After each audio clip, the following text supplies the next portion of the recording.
খবর শুনছেন দুর্গাপুর সংবাদ চ্যানেল থেকে। আজ 6 আগস্ট বুধবার। প্রতিদিনের মতো আজও থাকছে কিছু বাছাই করা গুরুত্বপূর্ণ খবর। বিস্তারিত জানার আগে দেখে নিন আজকের হেডলাইন।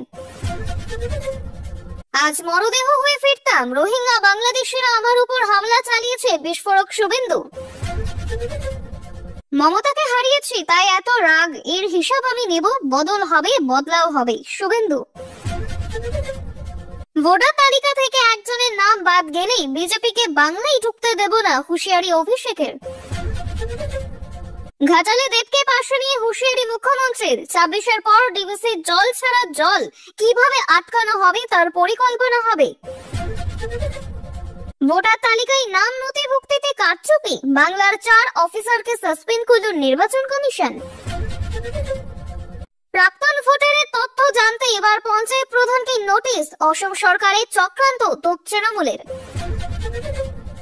আমি তুমি রাজনীতি করলে পরিণাম ভয়ঙ্কর হবে, 26-এর আগে দলের নেতাদের হুঁশিয়ারি অভিষেকের। শুয়োরের সঙ্গে তুলনা থেকে চোর জোচ্চোর, কল্যাণ মহুয়া দ্বন্দ্বে বাছা বাছার শব্দ প্রয়োগ। বৃষ্টিতে স্কুলে ছাত্রীর সংখ্যা কম, সেই সুযোগেই তৃতীয় শ্রেণীর ছাত্রীকে ক্লাসরুমে ডেকে যা করলেন শিক্ষক। কাকুরগাছের বিজেপি কর্মী খুনের মামলায় 2 পুলিশ কর্মীর জামিন মঞ্জুর করল কলকাতা হাইকোর্ট। মিড ডে মিলের পাতে ইলিশ, সুন্দরবনের প্রত্যন্ত স্কুলে খিচুড়ি বেগুন ভাজা চেটে পুটে খেল খুদেরা। উত্তরাখণ্ডে মেঘ ভাঙা বৃষ্টিতে হরপা বান, আচমকা দুর্যোগে মৃত 4, জলের তোড়ে নিখোঁজ 50। আপনার পছন্দের খবর পেতে এবং নির্ভুল সত্য সংবাদ শুনতে করুন দুর্গাপুর সংবাদ চ্যানেল। নিয়মিত আমাদের চ্যানেলটি সাবস্ক্রাইব করুন। আসছে বিস্তারিত খবরে। কোচবিহারে বিরোধী দলনেতা শুভেন্দু অধিকারীর কনভয়ে হামলার অভিযোগে চাঞ্চল্য ছড়ালো রাজ্য রাজনীতিতে। মঙ্গলবার খাগড়াবাড়িতে তার কনভয়ে ব্যাপক পাথর বৃষ্টি হয়, ভেঙে যায় বুলেট প্রুফ গাড়ির কাজ, ক্ষতিগ্রস্ত হয় পুলিশের গাড়িও। অভিযোগে তীর সরাসরি তৃণমূলের দিকে।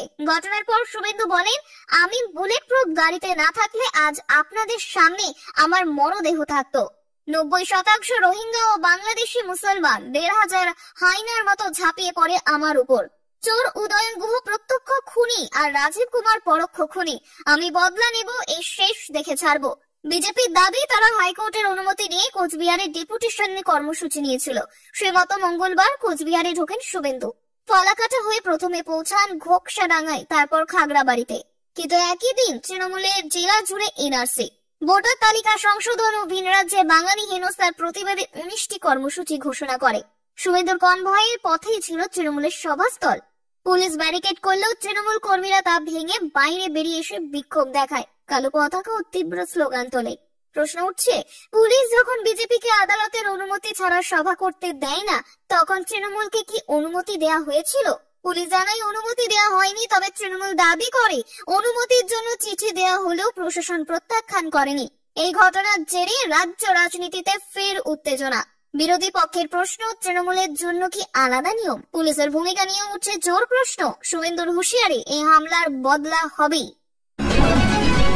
চলতি মাসে এসআইআর শুরু হতে পারে, এই নির্দেশে নির্বাচন কমিশন চিঠি পাঠিয়েছে রাজ্যগুলিতে। এর মধ্যে এনআরসি নোটিশ পাঠানো পরিযায়ী বাঙালিদের বাংলাদেশি তকমা দিয়ে হেনস্থা এবং ভাষা রাজনীতি ঘিরে রাজ্য জুড়ে রাজনৈতিক উত্তেজনার আবহে মঙ্গলবার ভার্চুয়াল বৈঠকে তৃণমূল নেতাদের করা বার্তা দিলেন অভিষেক বন্দ্যোপাধ্যায়। ডায়মন্ড হারবারের সাংসদ প্রায় 9,000 সাংসদ, বিধায়ক, কাউন্সিলর ও দলীয় নেতাদের উদ্দেশ্যে বলেন, বিজেপি হেরে নির্বাচন কমিশনকে ব্যবহার করে ভোটার তালিকা থেকে নাম বাদ দিচ্ছে।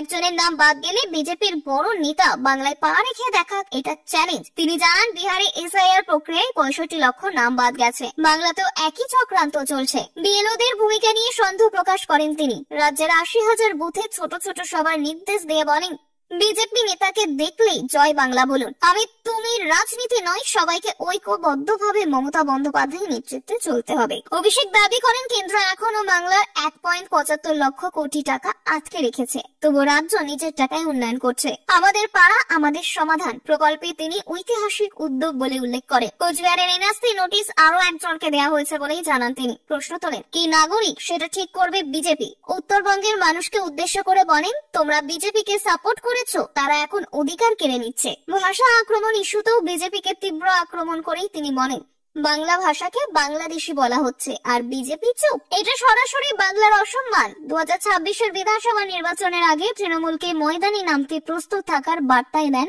অভিষেক। দীর্ঘ 1.5 মাস ধরে জলবন্দী ঘাটাল পরিদর্শনে মঙ্গলবার আরামবাগ হয়ে সেখানে পৌঁছান মুখ্যমন্ত্রী মমতা বন্দ্যোপাধ্যায়। পরিস্থিতি ঘুরে দেখে কেন্দ্র ডিভিসিকে তীব্র আক্রমণ করেন তিনি।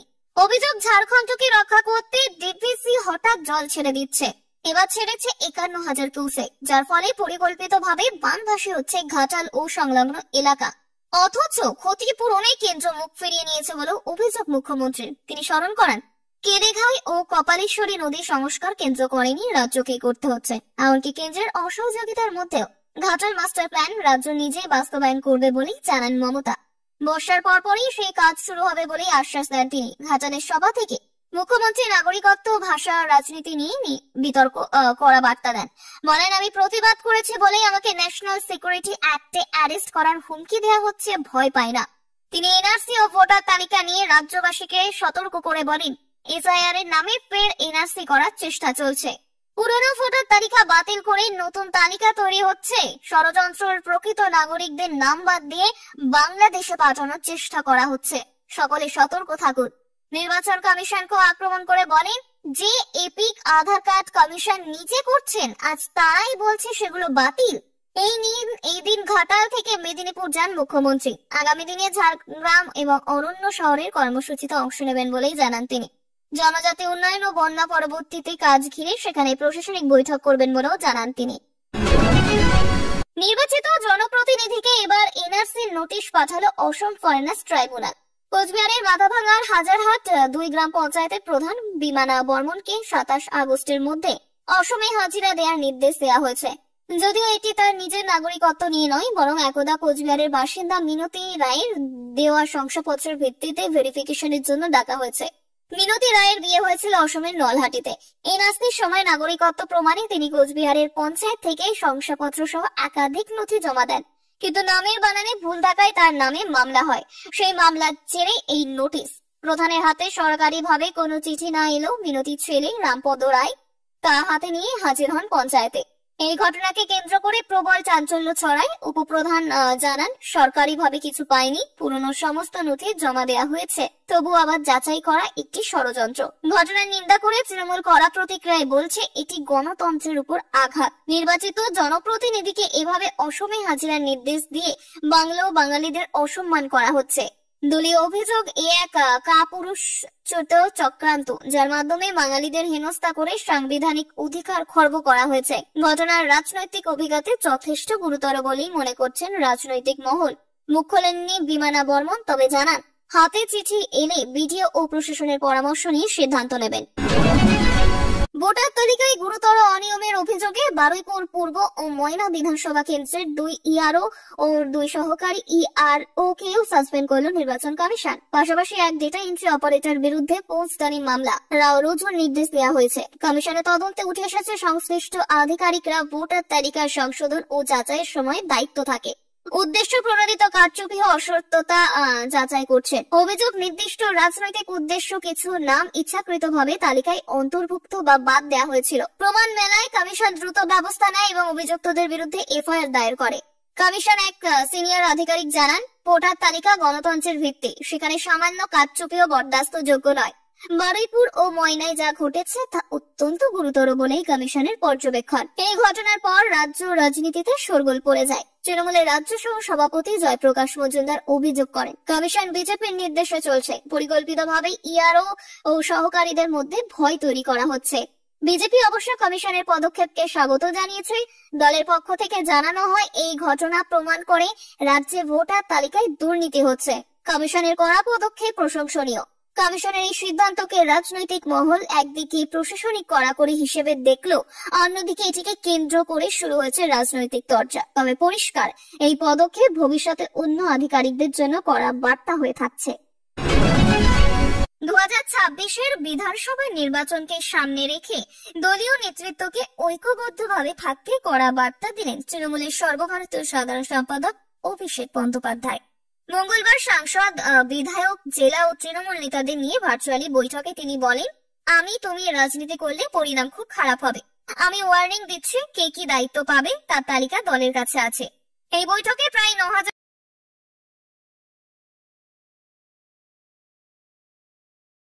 নেতা উপস্থিত ছিলেন। অভিষেক স্পষ্ট জানান, দলের উপরে কেউ নয়, আমরা সবাই মমতা বন্দ্যোপাধ্যায়ের সৈনিক। মমতা যা দায়িত্ব দেবেন তা পালন করা আমাদের কর্তব্য।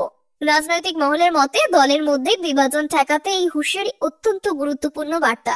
অন্যদিকে এনআরসি, এসআইআর ও ভাষার রাজনীতি নিয়েও বিজেপিকে কড়া আক্রমণ করেন অভিষেক। বলেন, চলতি মাসে এসআইআর শুরু হচ্ছে, ভোটার তালিকা থেকে নাম বাদ দেওয়ার চক্রান্ত চলছে। নির্বাচন কমিশন বিজেপির কথাই চলছে, বিএলওদের ভূমিকা সন্দেহজনক। তিনি দাবি করেন, অসমে এনআরসি নামে বাংলার নাগরিকদের হেনস্থা করা হচ্ছে। অন্য রাজ্যে পরিযায়ী বাঙালিদের বাংলাদেশি বলে চিহ্নিত করে অত্যাচার করা হচ্ছে। এই পরিস্থিতিতে দলীয় নেতৃত্বকে বুথ স্তরে ছোট ছোট সভার মাধ্যমে মানুষের কাছে পৌঁছানোর নির্দেশ দেন তিনি। বিজেপি জয় বাংলা স্লোগানের বিরোধিতা করে পাল্টা বার্তা দিয়ে অভিষেক বলেন, বিজেপি নেতাদের দেখলেই জয় বাংলা বলুন। আমাদের সাংবিধানিক অধিকার কেড়ে নেওয়ার চেষ্টা চলছে, এর জবাব দিতে হবে। 21 সালের পর বিজেপি বাংলায় জেতেনি, এবারও জিতবে না। এমন আত্মবিশ্বাসের সঙ্গে তৃণমূলের নেতাদের ঐক্যবদ্ধভাবে বিজেপিকে রুখে দাঁড়াতে বলেন অভিষেক বন্দ্যোপাধ্যায়। তৃণমূল কংগ্রেসের 2 সাংসদ মহুয়া মৈত্র, কল্যাণ বন্দ্যোপাধ্যায়ের পুরনো দ্বন্দ্ব ফের চরমে পৌঁছেছে। সোমবার দিল্লির তৃণমূল পার্টি অফিসে মুখোমুখি হতে প্রকাশ্যে মহুয়াকে কটাক্ষ করেন কল্যাণ। বলেন, মুখটা দেখেই বোঝা গেল দিনটা খারাপ যাবে। পরে সাংবাদিকদের সামনেও মন্তব্য, আমি আগেই বলেছিলাম দিনটা খারাপ যাবে, আর গেছেই। লোকসভায় চিফ হয়ে পদ ছাড়ার ঘোষণাও করেন কল্যাণ। সোশ্যাল মিডিয়ায় তিনি লেখেন, মহুয়া যেভাবে আমাকে সুরের সঙ্গে তুলনা করেছেন তা কেবল দুর্ভাগ্যজনক নয়, ভদ্রতার সীমা লঙ্ঘন। মঙ্গলবার ফের বিস্ফোরক কল্যাণ বলেন, 2023 সালে সংসদে সমালোচিত হলে আমি ওর পাশে দাঁড়াই। আজ উনি আমায় নারী বিদ্বেষী বলছেন। যার কৃতজ্ঞতা নেই তার পাশে দাঁড়ানো জাতির কাছে ক্ষমা চায়। এই প্রথম নয়, কসবা গণধর্ষণ কাণ্ড নিয়েও সংঘাতে জড়িয়েছিলেন 2 সাংসদ। কল্যাণের বিতর্কিত মন্তব্যের বিরুদ্ধে দলের অফিসিয়াল বিবৃতি রিপোস্ট করেন মহুয়া। লিখেছিলেন, নারী বিদ্বেষ ভারতের সব দলেই আছে, কিন্তু তৃণমূল তা সহ্য করে না। প্রতি আক্রমণেই কল্যাণ বলেন, আমি নারী বিদ্বেষী নই, মহুয়াই বরং নারী নেতৃত্বকে দমিয়ে রাখে। আমি ওকে ঘৃণা করি। দিল্লিতে নির্বাচন কমিশনের অফিসে যাওয়ার সময় 2 জনের প্রকাশ্যে বাগযুদ্ধ সামনে আসে। কল্যাণকে বলতে শোনা যায়, চোর, জচ্চোর, অসভ্য মহিলা। বিধানসভা ভোটের মুখে এই সংঘাত তৃণমূলের অন্দরই বিভাজনকে উস্কে দিয়েছে। উত্তেজনা পারদ ক্রমেই চড়ছে। ছাত্রীকে যৌন হেনস্থার অভিযোগে শিক্ষককে মারধর। খবর পেয়ে ঘটনাস্থলে পুলিশ।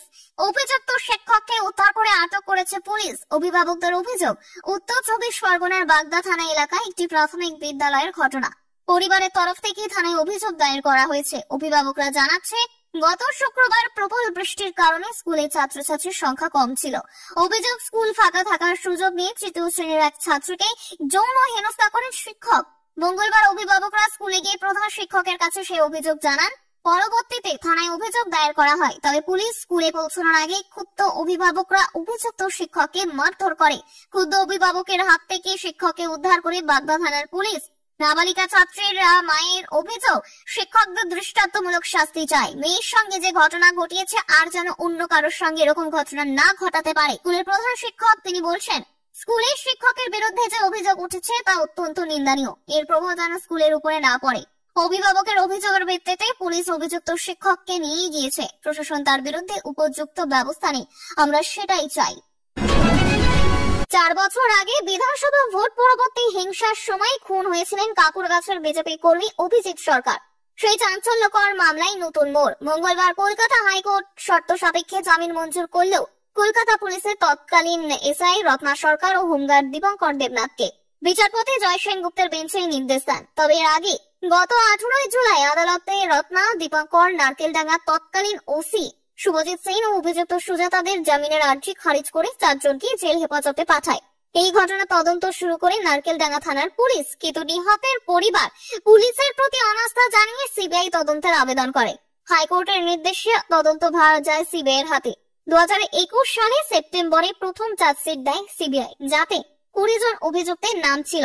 2রা জুলাই দ্বিতীয় চার্জশিট জমা পড়ে। সেখানে উঠে আসে বেলেঘাটা তৃণমূল বিধায়ক পরেশ পাল, পুরসভার মেয়র পরিষদ স্বপন সমাদ্দার এবং কাউন্সিলর পাপিয়া ঘোষের নাম। পাশাপাশি পুলিশ আধিকারিক ও কর্মীদের নামও সেখানে যুক্ত করা হয়। ৪ জুলাই বিচারক 18 অভিযুক্তকে সমন পাঠানোর নির্দেশ দেন। পরে পরেশ পাল, স্বপন সমাদ্দার ও পাপিয়া ঘোষ জামিনের আর্জি জানান। তাদের দাবি, রাজনৈতিক স্বার্থে তাদের ফাঁসানো হয়েছে। 16 জুলাই আদালত নির্দেশ দেয় 1 আগস্ট পর্যন্ত নিম্ন আদালতে শুনানি স্থগিত রাখতে হবে। এই মামলার জন্য জল এখনো গভীর। রাজনৈতিক সংঘাত জুড়ে রেখেছে এই খুনের রহস্য। বর্ষার মৌসুমে প্রাথমিক বিদ্যালয়ে রীতিমতো ইলিশ উৎসব। খুদেদের পাতে পড়ল রূপালী শস্য। খিচুড়ির সঙ্গে বেগুন ভাজা, মিষ্টি আর ইলিশ। এই বিশেষ আয়োজনে ভরপুর মিড ডে মিলের স্বাদে মজে উঠল সুন্দরবনের প্রত্যন্ত এলাকার উলবাড়ি বেরমাল অবৈনৈতিক স্কুলের পড়ুয়ারা। প্রায় 100 জন ছাত্রছাত্রী ও 3 জন শিক্ষক নিয়ে চলে স্কুল। পড়ুয়ারা মূলত প্রান্তিক পরিবারের সন্তান। দৈনিক মিড ডে মিলে সাধারণত খিচুড়ি বা সাদা ভাতের সঙ্গে সিদ্ধ ডিম, সয়াবিন কিংবা সবজির ঘ্যাট পড়ে। একঘেয়ে সেই মেনুতে স্বাদ বদলানোর ভাবনা থেকে এই অভিনব উদ্যোগ নিয়েছে স্কুল কর্তৃপক্ষ। স্কুলের প্রধান শিক্ষক শশাঙ্ক হালদার জানালেন, রায়দিঘি ঘাটে গভীর সমুদ্র থেকে ইলিশ আসে, কিন্তু সবাই বাইরে চলে যায়। ইলিশের দাম আকাশ ছোঁয়া, ফলে খুদেদের সেই স্বাদ থেকে বঞ্চিত থাকতেই হয়। তাই ঠিক করেছিলাম অন্তত একদিন স্কুলে বড় ইলিশ খাওয়াবো। তিনি আরো বলেন, 600-700 গ্রামের ইলিশ কেজি প্রতি 850-900 টাকায় কিনে আনা হয়েছিল। ছাত্রী বলছেন, পাতে ইলিশ পেয়ে উচ্ছ্বাসিত। অভিভাবক বিভা হালদার বলেন, স্কুলে যেন ইলিশ উৎসব চলছে, এমন উদ্যোগে আগে কোথাও দেখিনি। শশাঙ্ক বাবুর আশ্বাস, ভবিষ্যতেও সুযোগ পেলে খুদেদের পাতে সুস্বাদু খাবার তুলে দেওয়া হবে। এই উদ্যোগে যেমন খুদেদের মুখে হাসি, তেমনি প্রশংসায় ভাসছে স্কুল কর্তৃপক্ষ। উত্তরাখণ্ডের উত্তরকাশী জেলার ধারালি গ্রামে মেঘঢাঙ্গা বৃষ্টির জেরে ভয়াবহ হরপাবান ও ধস নেমেছে। এখনো পর্যন্ত 4 জনের মৃত্যুর খবর পাওয়া গিয়েছে, নিখোঁজ অন্তত 50 জন। প্রবল বৃষ্টিতে ক্ষীরগঙ্গা নদীর জল বিপদসীমার অনেক উপর দিয়ে বইছে। সোশ্যাল মিডিয়ায় ভাইরাল হওয়া ভিডিওতে দেখা গেছে নদীর তোড়ে ভেসে যাচ্ছে ঘরবাড়ি, দোকান, হোটেল। সংবাদ সংস্থা পিটিআই জানায়, হরপাবানে কমপক্ষে 20-25টি হোটেল ও হোমস্টে সম্পূর্ণভাবে নদীতে বিলীন হয়ে গিয়েছে। বহু বাড়ি ধসে পড়েছে। পাহাড় থেকে নেমে আসা জল একেবারে 2 পার ভাসিয়ে দেয়। এর জেরে বহু মানুষ নিখোঁজ হয়ে গিয়েছে বলে আশঙ্কা করা হচ্ছে। দুর্যোগের খবর পাওয়ার সঙ্গে সঙ্গে উদ্ধার কাজে নামে জেলা প্রশাসন, রাজ্য বিপর্যয় মোকাবিলা বাহিনী ও জাতীয় বিপর্যয় মোকাবিলা বাহিনী।